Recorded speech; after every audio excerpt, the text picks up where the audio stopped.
को मेरा प्रणाम। मेरा नाम आन्या सिंह है और मैं कक्षा 7 की छात्रा आज एक शायरी भी सुनाना चाहूंगी और उस कविता का नाम है मेरा भी घरबार था।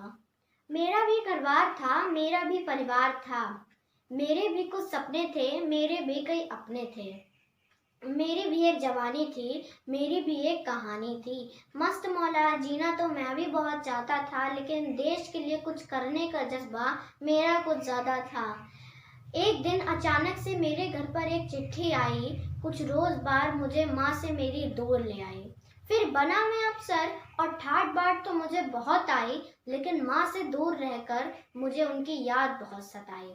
9 महीने दूर रहकर आंसू तो बहुत आते थे, लेकिन 50 डिग्री की गर्मी में वो भी सूख जाते थे। जब लौटा मैं घर तो माँ मुझे देखकर रो पड़ी, ना जाने मेरी नन्ही सी जान कब बड़ी हो गई। बीवी मुझे देखकर थोड़ा सा शर्माई, जब मैं सरहद पर जाता था वो हमेशा घबराई।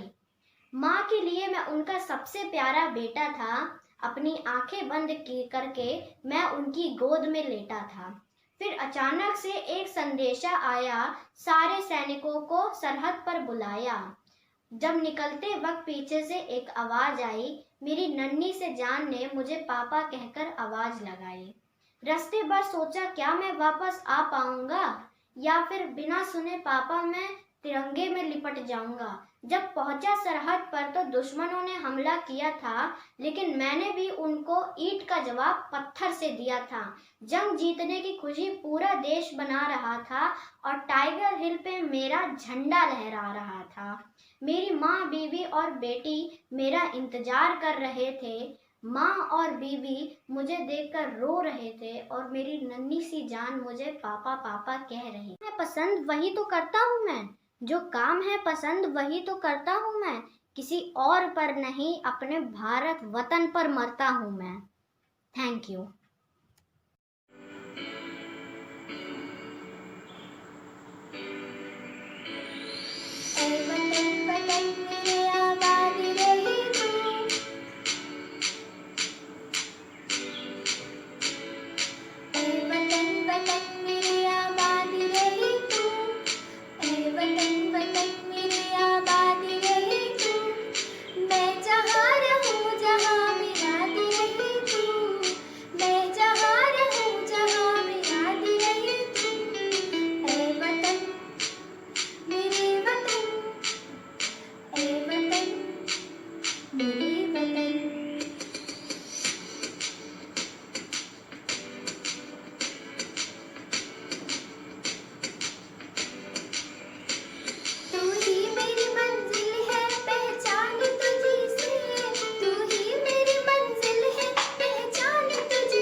नमस्कार, मैं अवनी सिंह लखनऊ पब्लिक स्कूल एलिको शाखा कक्षा 6A की छात्र हूँ। आज मैं आपके सामने कुछ पंक्तियाँ लेके प्रस्तुत हुई हूँ।